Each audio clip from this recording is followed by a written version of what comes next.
Supreme കോടതിയിൽ നിന്നും SBI എന്ന് പറയുന്ന എന്താണ് ബാങ്ക് ഓഫ് കൽക്കട്ട എന്ന് പറയുന്ന അതിൻ്റെ ആ ചരിത്രം നോക്കിയാൽ 100 വർഷം പഴക്കമുള്ള രാജ്യത്തെ മഹത്തായ ഒരു സ്ഥാപനത്തിൻ്റെ ഒരുപാട് പേരുടെ അക്കൗണ്ടുള്ള ഒരു സ്ഥാപനം നാണം കെട്ട് നാനാവിധമായി കോടതിയിൽ ദിവസമാണ്. തിരിച്ചടി എന്ന് പറഞ്ഞാൽ അങ്ങേയറ്റത്തെ തിരിച്ചടി, അതുവഴി കേന്ദ്ര സർക്കാരിന് BJPക്കും ഒക്കെ തിരിച്ചടി കിട്ടിയ ഒരു ദിവസമാണ്. എന്ന് പറഞ്ഞാൽ ഈ പറയുന്ന 1 ടെറാബൈറ്റ് അല്ലെങ്കിൽ അത്രമാത്രം ചെറിയ ഡേറ്റ 26 ദിവസം പോരാ, ഇനി 3 മാസം വേണമെന്ന് അങ്ങേയറ്റം പരിഹാസ്യമായൊരു വാദമുയർത്തി സുപ്രീം കോടതി എടുത്ത് തോട്ടിക്കളഞ്ഞ് നാണം കെട്ട് നിൽക്കുന്ന ഒരു ദിവസമാണ്.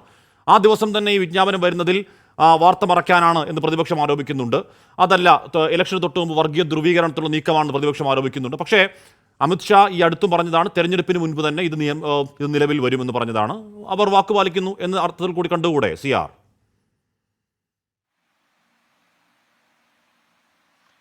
അല്ല, ഇവിടെ ഒരു കാര്യം നമുക്ക് ബോധ്യമായി. രാമനെ വെച്ചുകൊണ്ട് മാത്രം തെരഞ്ഞെടുപ്പിൽ ജയിക്കാൻ പറ്റില്ല എന്നുള്ള ബോധ്യം വന്നു. രാമനും മോഡിയും വെച്ച് തെരഞ്ഞെടുപ്പ് ജയിക്കാം എന്ന് വലിയൊരാഗ്രഹം ഉണ്ടായിരുന്നു.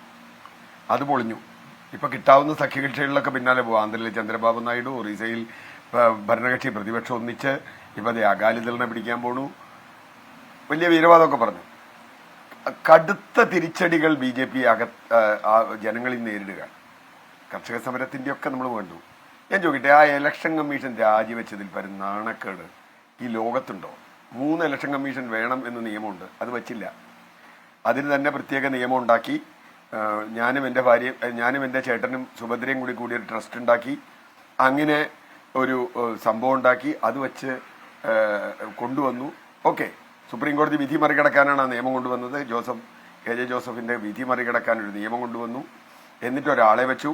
ആ വച്ചത് തന്നെ വളരെ വിചിത്രമായ ഒരാളാണ്. അദ്ദേഹം രാജിവെച്ചു. ഇപ്പൊ ഇനിയിപ്പോ തെരഞ്ഞെടുപ്പ് കമ്മീഷൻ എന്ന് വരും എന്ന് തീരുമാനമായിട്ടല്ലേ തെരഞ്ഞെടുപ്പ് എന്നു പറയാൻ പറ്റുള്ളൂ. തെരഞ്ഞെടുപ്പ് പ്രഖ്യാപിക്കാൻ ഈ ആഴ്ച പ്രഖ്യാപിക്കും, നാളെ പ്രഖ്യാപിക്കും, 10-ന് പ്രഖ്യാപിക്കും, 11-ന് പ്രഖ്യാപിക്കും എന്നൊക്കെ പറഞ്ഞു. ഇപ്പൊ അതെല്ലാം പൊളിഞ്ഞു. ഇനിയിപ്പോ പരമാവധി സഖ്യകക്ഷി അവിടെ കൂട്ടുക. ഇനി ഇതിന്റെ ലക്ഷ്യം വളരെ ലളിതമാണ്.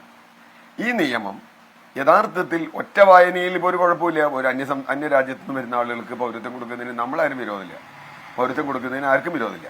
പക്ഷെ ഇതിന്റെ പിന്നിലുള്ള 2 അജണ്ടകൾ. ഒന്ന്, ഇതിന്റെ പിന്നാലെ NRC വരും. NRC വന്നാൽ അവിടെയാണ് ഇതിന്റെ കള്ളത്തരം മുഴുവൻ വരാൻ പോണത്. ഒരു വലിയ വിഭാഗം മനുഷ്യരെ, 2ാം തരം പൗരന്മാരൊക്കെ നമ്മൾ ഒരുപാട് ചർച്ച ചെയ്താണ്, ഞാൻ എനിക്ക് പോകുന്നില്ല. മറ്റൊരു കാര്യം ഈ പറഞ്ഞത് തന്നെയാണ്. വീണ്ടും ഇപ്പൊ രാമനെ കൊണ്ട് ഉണ്ടാക്കാൻ കഴിയാത്ത വർഗീയ വിഭജനം ഇതാ CIA കൊണ്ടുവരുന്നു. ഇത് കൊണ്ടുവരുമ്പോൾ തന്നെ രാജ്യത്തെ കുറെ മുസ്ലിം സംഘടനകൾ ബഹളം ഉണ്ടാക്കും. ഏതെങ്കിലും അവരുടെ ഒരാൾ തന്നെ ഒരു ബോംബ് പൊട്ടിച്ചാൽ കണ്ടില്ലേ എന്ന് പറയും. ധ്രുവീകരണം എന്ന ഒറ്റ ലക്ഷ്യം മാത്രമാണ് ഇതിന്റെ പിന്നിലുള്ളത്. അല്ലാണ്ട് ഈ ചട്ടം ഉണ്ടാക്കി ഇപ്പൊ 4 ദിവസം കൊണ്ട് ഈ ചട്ടം നടപ്പാക്കാൻ പറ്റുന്നൊന്നും ലോകത്തിലാരും വിചാരിക്കില്ല. ഓൺലൈൻ അപ്ലൈ ഇപ്പൊ പാകിസ്ഥാനിലുള്ള ഒരു ഏത് മതസ്ഥനോട് വരാം. ഞാൻ പറഞ്ഞ എന്തിനാ ഈ മുസ്ലിമിനെ ഒഴിവാക്കണം? എന്തിനാ പാകിസ്ഥാനിൽ നിന്നോ അഫ്ഗാനിസ്ഥാനിൽ നിന്നോ ഒരു മുസ്ലിമിന് ഇന്ത്യയിൽ ജീവിക്കണം എന്ന് പറഞ്ഞാൽ എന്താ കുഴപ്പം? പാകിസ്ഥാനേക്കാൾ നല്ല രാജ്യമാണ് ഇന്ത്യ എന്ന് തോന്നുന്ന ഒരു മുസ്ലിം പാകിസ്ഥാൻ വിഭജിക്കുമ്പോൾ തന്നെ പാകിസ്ഥാനേക്കാൾ കൂടുതൽ മുസ്ലിങ്ങൾ ഇന്ത്യയിലുണ്ട്. ഇന്ന് ലോകത്തെ 2ാമത്തെ രാജ്യമാണ് മുസ്ലിം ജനസംഖ്യയിൽ ഇന്ത്യ. അപ്പോ എന്തിനാ ഈ മുസ്ലിമിനെ ഒഴിവാക്കിയത്? ഇപ്പൊ ബർമയിൽ മുസ്ലിമുണ്ട്. ബർമ വേറെ രാജ്യമല്ലേ. നേപ്പാള് ഹിന്ദു രാഷ്ട്രം എന്ന് പ്രഖ്യാപിക്കുന്നു, അല്ലെങ്കിൽ അങ്ങനെ ആയിരുന്നു. അവിടെ നിന്നൊരു മുസ്ലിം ഇങ്ങോട്ട് വന്നാൽ എന്താ പറ്റില്ലേ? എനിക്ക് അവിടെ പറ്റില്ല, ഹിന്ദു രാഷ്ട്രം പറ്റില്ല, എനിക്ക് മതേതര ഇന്ത്യ വേണം. അപ്പൊ മതേതര ഇന്ത്യ മെച്ചപ്പെട്ട ഒരു സ്ഥലമാണ് എന്ന് പറയാതിരിക്കുകയും, അതാണ് ഈ ബില്ലിന്റെ ഉള്ളിലുള്ള കളി. പിന്നെ NRC പോലുള്ളത്. അതിന്റെ അന്തിമ ലക്ഷ്യം എന്ന് പറയുന്നത് ജനങ്ങളെ ഭിന്നിപ്പിക്കുക.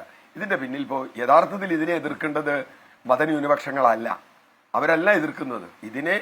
ഇവിടെ ഈ സോക്കോൾഡ് ന്യൂനപക്ഷങ്ങളല്ലാത്ത ആളുകൾ ഇതിലെ ചതി മനസ്സിലാക്കുകയും ജനങ്ങളെ വർഗീയമായി